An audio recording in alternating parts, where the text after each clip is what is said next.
Mumbai Ahmedabad national highway toll road આ જોઈ લો. હવે વરસાદ બંધ થયો એટલે હવે આ પ્રદૂષણ થાય છે. ડ્રાઈવર બધા હેરાન થાય, રાહદારી હેરાન થાય. આ શ્વાસોશ્વાસમાં જાય તો કેટલી ગંભીર બીમારી થાય. હવે એક વસ્તુ સમજવાની જરૂર છે કે એક તો રસ્તા ખરાબ, આ ધૂળ ઉડે તો મારું કહેવાનું છે કે નાનામાં નાની કંપની ચાલતી હોય અને જો ધુમાડો નીકળે તો એને ગુજરાત પોલ્યુશન બોર્ડ જે છે જીપીસીબી એ લોકો નોટિસ આપે, નિયમ પાળવા પડે. તો મારું કહેવાનું છે કે આટલું ખરાબ પ્રદૂષણ થાય, આજુબાજુના રહેવાસીઓને બી નડે, આ વસ્તુ રાહદારીઓને બી નડે.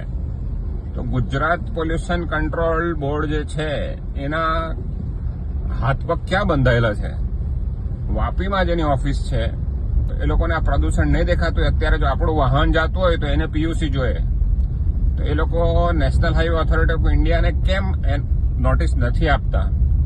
એ કોના અંડર કામ કરે છે અને કોનાથી દબાયેલા છે એ લોકો? કે પછી એવું છે કે આ લોકો બી કઈ કવર પહોંચાડી દેતા હોય? આ હાલત જોઈ લો તમે, ટોલ રોડ છે, આને કોણ નોટિસ આપશે અને કોણ કાર્યવાહી કરશે આની ઉપર?